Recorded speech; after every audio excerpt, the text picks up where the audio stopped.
नमस्कार दोस्तों, मैं Dharmendra Verma online study with DK में आपका बहुत बहुत स्वागत करता हूं। आज हम बात करने वाले हैं हिंदी के 30 अति महत्वपूर्ण प्रश्नों के बारे में जो कि 2022 में होने वाली हैं, उनके लिए इंपॉर्टेंट हैं। तो आपको स्किप नहीं करना है, वीडियो को पूरा देखना है और अंत में हमें जरूर बताना है कमेंट्स करके कि आज का जो वीडियो है वो आपको कैसा लगा। यहाँ पर एक प्रैक्टिस सेट के रूप में दिया जा रहा है 30 प्रश्न आपको, तो यहाँ पर आपका आकलन भी कर सकते हैं और अंत में बता सकते हैं कि इन 30 प्रश्नों में आपको कितने नंबर आए। तो सबसे पहले आपको क्या करना है, वीडियो को लाइक करना है, जितने भी आपके पास ग्रुप है सब में शेयर करना है और चैनल को सब्सक्राइब कर लेना है और अंत में कमेंट्स के माध्यम से बताना है कि आज का वीडियो आपको कैसा लगा।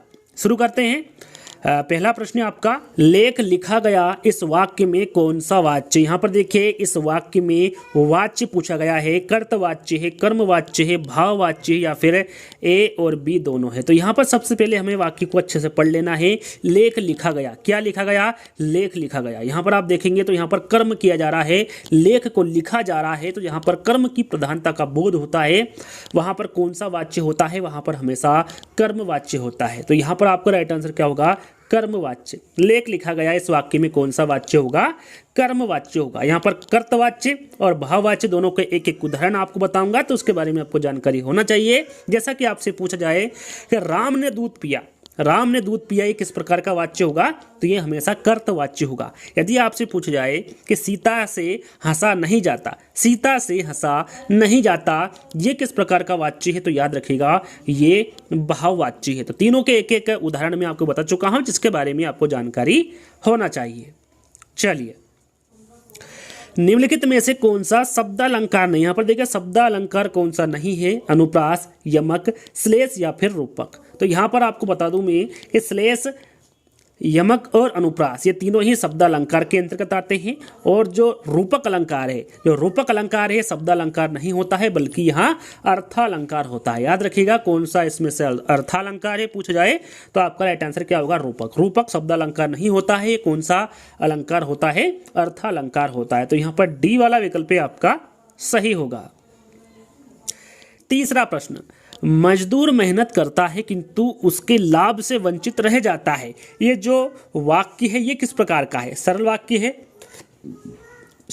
मिश्र वाक्य है, संयुक्त वाक्य है या फिर इनमें से कोई नहीं। तो यहाँ पर मैं आपको बता दूं कि जहाँ पर और लगाए, तथा लगाए, एव या परंतु, किंतु, इसलिए ये शब्द जुड़े हुए आपको किसी वाक्य में नजर आए तो वह वाक्य कौन सा होगा, याद रखिएगा वहाँ वाक्य संयुक्त वाक्य होगा। कौन सा वाक्य होगा, संयुक्त वाक्य होगा। एक बार फिर बता देता हूँ, जहाँ पर और, तथा, एव या परंतु, किंतु, इसलिए ये शब्द जुड़े हो जहाँ पर, वहाँ पर कौन सा वाक्य होगा, हमेशा संयुक्त वाक्य होगा। और जहाँ पर एक ही उद्देश्य कौन सा वाक्य बता रहा हो, जैसा कि यदि हम उदाहरण के तौर पर जाने, मुकेश पढ़ता है।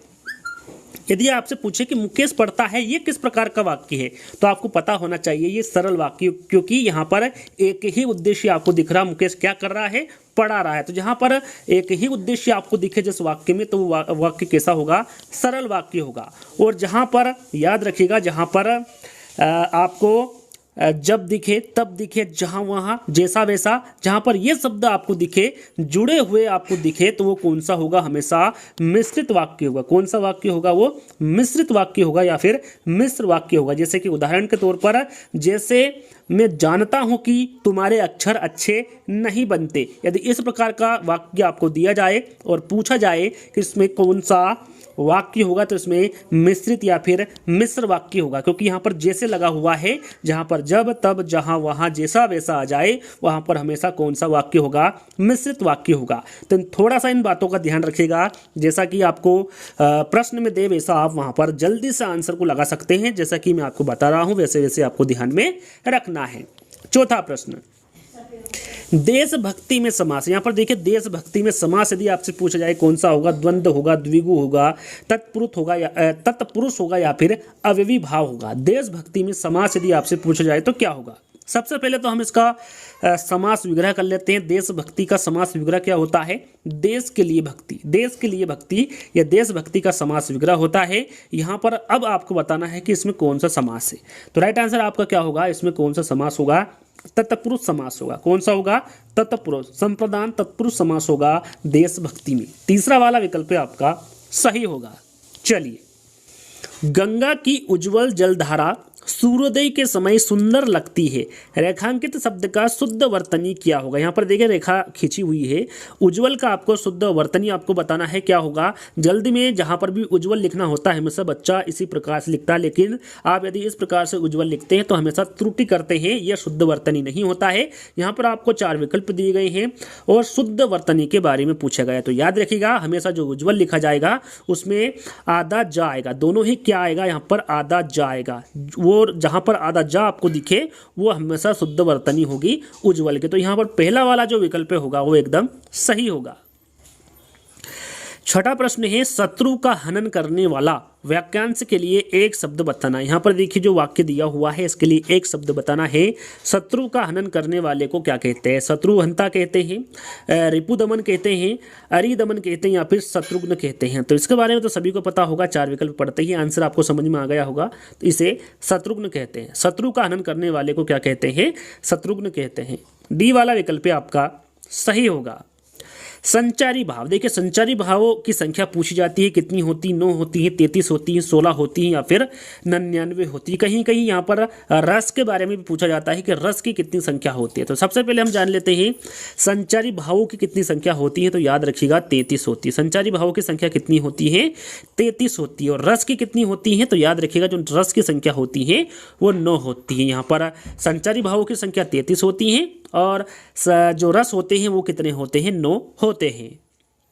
अगला प्रश्न, द्रग उर्झत टूटत कुटुन जूरत चतुर चित प्रीति प्रति गांठ दुर्जन हिये दई नई यह रीति। इस पंक्तियों में किस अलंकार का प्रयोग हुआ है? यहाँ पर देखिए जो पंक्ति दी हुई है इसमें कौन सा अलंकार का प्रयोग हुआ है ये आपको बताना है। विभावना, असंगति, व्यतिरेक या फिर उत्प्रेक्षा। तो सबसे पहले हम इसका अर्थ जानने की कोशिश करेंगे कि इसका अर्थ क्या होता है। तो इसका अर्थ हम जानेंगे। देखिए द्रग उर्झत टूटन कुटुम जूरत चतुर चित प्रीति परति गांठ दुर्जन हिये दई नई यह रीति। इसका अर्थ होता है उलझ तो नैन रहे हैं किंतु टूट परिवार रहा है तथा गांठ दुर्जनों के हृदय में पड़ रही है। इसका हम अर्थ जानेंगे तो इसका अर्थ ये निकल कर आता है। और इस अर्थ को आप समझेंगे तो यहाँ पर आप देखेंगे कि जो काम यहाँ पर हो रहा है उसका प्रभाव कहीं और पड़ रहा है। तो जब कोई काम कहीं और होता है परंतु उसका प्रभाव कहीं और पड़ता है तो वहाँ पर कौन सा अलंकार होगा? तो याद रखिएगा वहाँ पर असंगति अलंकार होगा। कौन सा होगा? असंगति अलंकार। जब कोई काम कहीं और होता है परंतु उसका प्रभाव कहीं और पड़ता है तो वहाँ पर असंगति अलंकार होगा। और राइट आंसर आपका यहाँ पर बी वाला होगा। चलिए नवा प्रश्न है रचना के अनुसार कौन सा वाक्य का भेद नहीं है। यहाँ पर देखिए रचना के अनुसार पूछा गया है कि कौन सा वाक्य का भेद नहीं है। सरल वाक्य, संयुक्त वाक्य, मिश्र वाक्य या फिर पदबंध। तो यहाँ पर यदि आपने हिंदी पढ़ी होगी तो आसानी से आंसर लगा सकते हैं कि रचना के अनुसार पूछा गया है तो वाक्य के भेद कितने होते हैं। तो याद रखिएगा 3 वाक्य के भेद होते हैं। सरल कह लीजिए या फिर साधारण वाक्य कह लीजिए, मिश्र वाक्य और संयुक्त वाक्य, 3 प्रकार के भेद होते हैं रचना की दृष्टि से। लेकिन जो पदबंध है ये रचना के अनुसार वाक्य का भेद नहीं होता है। तो राइट आंसर आपका 4th वाला होगा। चलिए नीलगाय में कौन सा समास है? यहाँ पर देखिए नीलगाय में समास पूछा गया है कौन सा है? तत्पुरुष है, अव्ययीभाव है, कर्मधारय है या फिर द्वंद्व समास है। यहाँ पर देखिए क्यूज के तौर पर आपको एक प्रश्न दे रहा हूँ कि नीलगाय में आपको समास विग्रह बताना है। नीलगाय का समास विग्रह क्या होता है इसके बारे में आपको कमेंट्स के माध्यम से बताना है क्या होगा नीलगाय का समास विग्रह। यहाँ पर समास पूछा गया है तो नीलगाय में कौन सा समास होगा? याद रखिएगा कर्मधारय समास होगा। कौन सा होगा? कर्मधारय समास। जैसे कि पीताम्बर, नीलकमल, इनमें भी कौन सा समास होगा? इनमें भी कर्मधारय समास होगा। तो तीसरा वाला विकल्प आपका सही होगा। चलिए अगला प्रश्न है रोग का ठीक होना असंभव है के लिए एक शब्द आपको बताना है क्या होगा? संक्रामक होगा, असाध्य होगा, महामारी होगा या फिर विकट होगा। जिस रोग का ठीक होना असंभव है उसे क्या कहेंगे एक शब्द में? तो उसे क्या कहेंगे? असाध्य कहेंगे। याद रखिएगा जिस रोग का ठीक होना असंभव है उसको असाध्य कहेंगे। और छुआछूत से फैलने वाला रोग को हम क्या कहेंगे? संक्रामक कहेंगे। तो यहाँ पर बी वाला विकल्प आपका सही होगा। वहाँ कवि जो तत्काल कविता करे के लिए एक शब्द क्या है? वहाँ कवि जो तत्काल कविता करे उसके लिए एक शब्द आपको बताना है। सुकवि है, महाकवि है, आशु कवि है या फिर राजकवि। यहाँ पर वहाँ कवि जो तत्काल कविता करे उसके बारे में आपको एक शब्द बताना है। तो राइट आंसर आपका क्या होगा? आशु कवि। वहाँ कवि जो तत्काल कविता करे उसे क्या कहते हैं? आशु कवि कहते हैं। कवि बिहारी मुख्यतः किस रस के कवि, कवि बिहारी मुख्यतः किस रस के कवि है, इसके बारे में आपको बताना है। करुण, भक्ति, श्रृंगार या फिर वीर। तो यहाँ पर क्या राइट आंसर होगा, कवि बिहारी के बारे में पूछा गया है कि ये मुख्यतः किस रस के कवि है। आपका राइट आंसर होगा श्रृंगार रस। कौन से रस के कवि हैं ये, श्रृंगार रस के कवि हैं। और श्रृंगार रस का स्थायी भाव क्या होता है, तो याद रखिएगा श्रृंगार रस का जो स्थायी भाव होता है वो रति होता है। निम्नलिखित में से कौन सा शब्द व्यक्तिवाचक संज्ञा, यहाँ पर देखिए व्यक्तिवाचक संज्ञा पूछी गई है। गाय है, पहाड़ है, यमुना है या फिर आम है। व्यक्तिवाचक संज्ञा के बारे में पूछा गया है। आपका राइट आंसर क्या होगा, यमुना। याद रखिएगा व्यक्तिवाचक संज्ञा कौन सा होगा, यमुना होगा। बाकी जो गाय, पहाड़ और आम है ये किस प्रकार की संज्ञा है, तो ये जातिवाचक संज्ञा। याद रखिएगा गाय, पहाड़ और आम ये तीनों ही कौन सी संज्ञा है, तो ये जातिवाचक संज्ञा। और यहाँ पर यमुना कौन सी संज्ञा है, ये व्यक्तिवाचक है। व्यक्तिवाचक में और भी आपको याद होना चाहिए, जैसे कि राम, श्याम, हिमालय, अमेरिका, चंद्रमा, सोमवार, जनवरी, नंदनी, ये सभी किसके शब्द हैं, तो ये व्यक्तिवाचक संज्ञा के शब्द हैं। तो इनके बारे में भी आपको पता होना चाहिए। चलिए अगला प्रश्न है, सम उपसर्ग से निर्मित शब्द। यहाँ पर देखिए सम उपसर्ग से निर्मित शब्द कौन सा है, संयोग है, संविधान है, संस्कृत है या फिर ये सभी है। तो आप देखेंगे कि संयोग में भी सम उपसर्ग लगा हुआ है, संविधान में भी सम उपसर्ग लगा हुआ है और संस्कृत में भी सम उपसर्ग लगा हुआ है। तो राइट आंसर आपका क्या होगा, ये सभी होगा। महत्व में कौन सा प्रत्यय, यहाँ पर देखिए महत्व में प्रत्यय पूछ लिया गया है, कौन सा होगा, तत् होगा, त्व होगा, तव होगा या फिर वह होगा। महत्व में कौन सा प्रत्यय है ये पूछा गया है। तो आपका राइट आंसर क्या होगा, त्व। याद रखिएगा त्व यहाँ पर महत्व में प्रत्यय लगा हुआ है, तो तीसरा वाला विकल्प आपका सही होगा। अगला प्रश्न, परमार्थ का संधि विच्छेद। यहाँ पर देखिए परमार्थ का संधि विच्छेद पूछा गया है। क्या होता है, परम प्लस अर्थ होता है, पर प्लस अर्थ होता है, पर प्लस अर्थ होता है या फिर परमो प्लस अर्थ होता है। यहाँ पर परमार्थ का संधि विच्छेद पूछा गया है, क्या होगा। तो याद रखिएगा यहाँ पर जो परमार्थ का संधि विच्छेद होगा वो परम प्लस अर्थ होगा। और परम प्लस अर्थ का हम जाने कि इसमें यानी कि कह सकते हैं कि परमार्थ में कौन सी संधि है, तो याद रखिएगा इसमें दीर्घ संधि होगी। कौन सी संधि होगी, दीर्घ संधि होगी परमार्थ में। तो राइट आंसर आपका यहां पर पहला वाला होगा।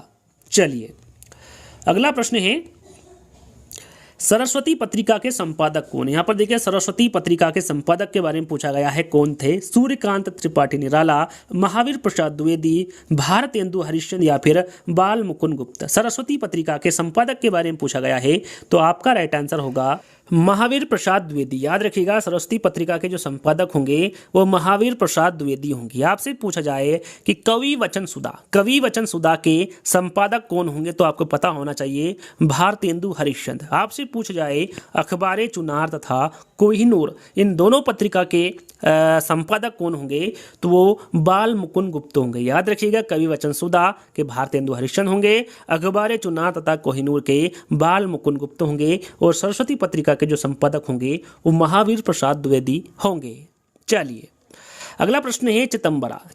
चितंबरा पर ज्ञानपीठ पुरस्कार प्राप्त हुआ है, किसको हुआ है। मैथिली शरण गुप्त को हुआ है, सुमित्रा नंदन पंत को हुआ है, अयोध्या सिंह उपाध्याय हरिओत को हुआ है या फिर रामधारी सिंह दिनकर को हुआ है। चितंबरा पर ज्ञानपीठ पुरस्कार किसको प्राप्त हुआ है, तो याद रखिएगा ये सुमित्रा नंदन पंत को हुआ। किसको हुआ है, सुमित्रा नंदन पंत को प्राप्त हुआ है।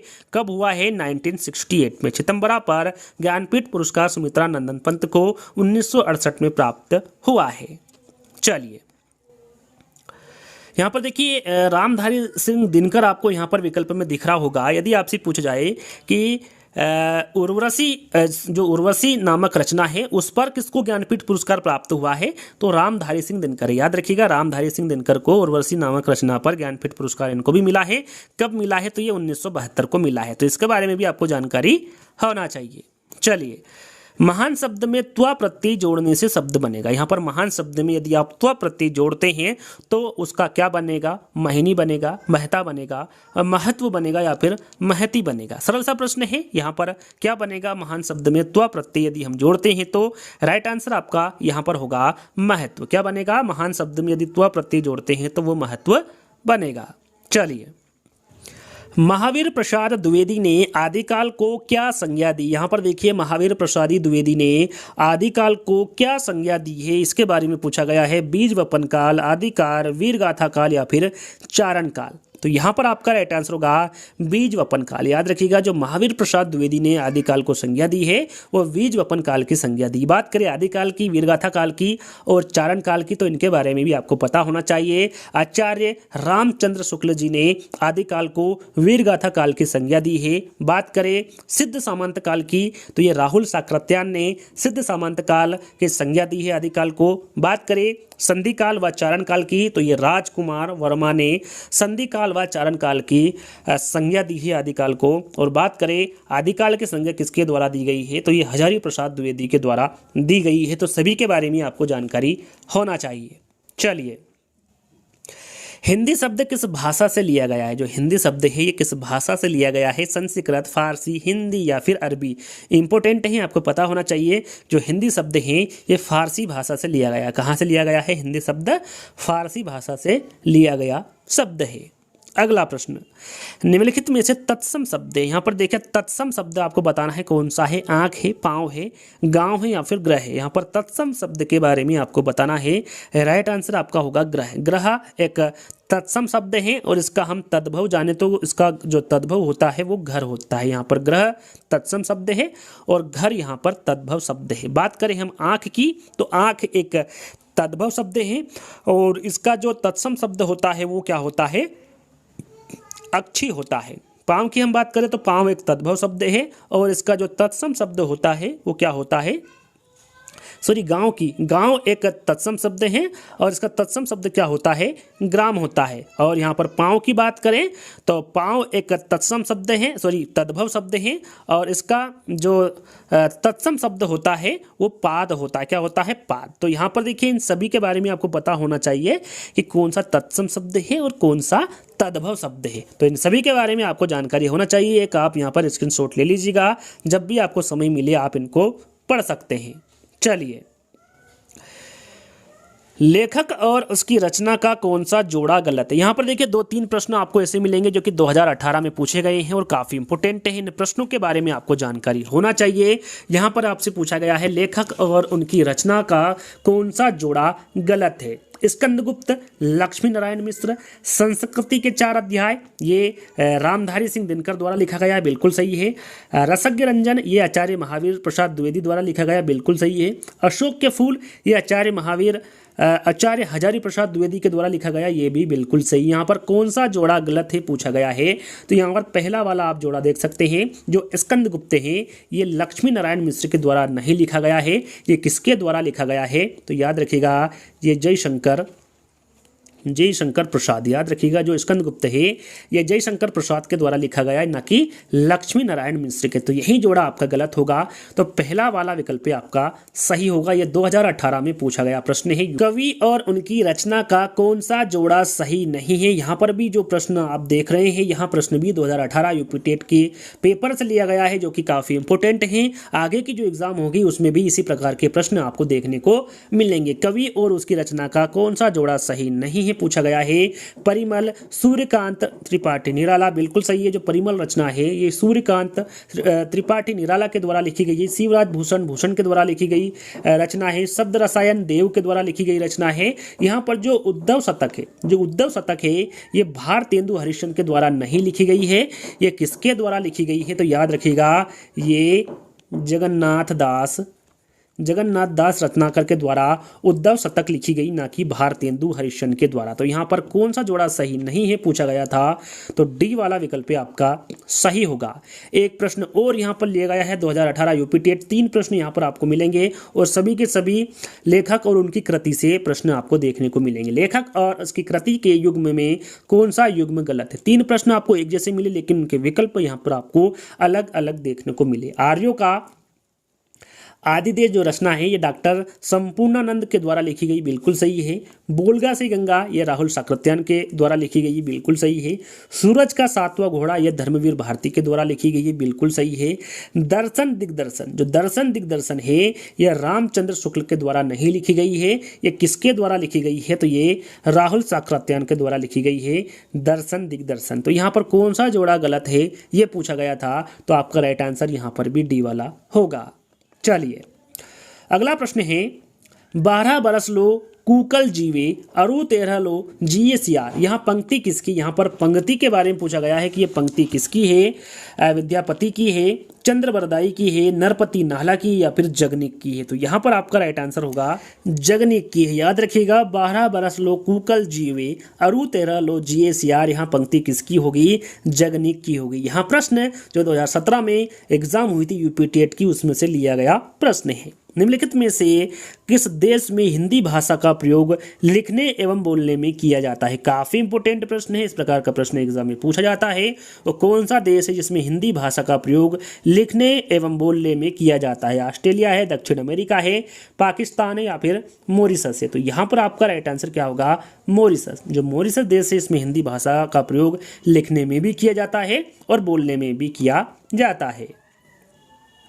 अगला प्रश्न, सूरसागर किस भाषा की रचना है। जो सूरसागर है ये किस भाषा की रचना है, अवधी की है, बुंदेली की है, ब्रज की है या फिर छत्तीसगढ़ी की है। तो यहाँ पर आपका राइट आंसर होगा ये ब्रज भाषा की। जो सूरसागर है ये किस भाषा की रचना है, तो ये ब्रज भाषा की सूरसागर की जो रचना है ये किसके द्वारा लिखी गई थी, तो याद रखेगा ये सूरदास जी के द्वारा लिखी गई थी। किसके द्वारा लिखी गई थी, सूरदास जी के द्वारा लिखी गई थी। और इसकी भाषा किस भाषा की रचना है ये पूछा जाए तो ये ब्रज भाषा की रचना है। अगला और अंतिम प्रश्न, जैसा कि मैंने आपको बताया था टोटल 30 प्रश्न आपको मिलेंगे। वीरों का किस्सा हो वसंत जो कविता है ये किसके द्वारा लिखा गया, सुमित्रा कुमारी चौहान, सुभद्रा कुमारी चौहान, माखनलाल चतुर्वेदी या फिर रामधारी सिंह दिनकर। ये भी 2017 में जो यूपीटेट की एग्जाम हुई थी उसमें से लिया गया प्रश्न है, काफी इंपोर्टेंट है। याद रखिएगा वीरों का कैसा हो वसंत जो कविता है इसकी रचनाकार कौन है, तो वह सुभद्रा कुमारी चौहान। याद रखिए किसके द्वारा लिखा गया है ये, तो ये सुभद्रा कुमारी चौहान के द्वारा लिखी गई कविता है। तो बी वाला विकल्प आपका सही होगा। तो यहीं पर आज के 30 प्रश्न समाप्त होते हैं। आज का वीडियो आपको कैसा लगा आपको कमेंट्स के माध्यम से बताना है, और आपको इन 30 प्रश्नों में कितने नंबर आए आपको ये कमेंट्स के माध्यम से जरूर बताना है। तो जल्द ही दोस्तों एक नए प्रैक्टिस सेट के रूप में जल्द ही मिलते हैं। जब तक के लिए धन्यवाद।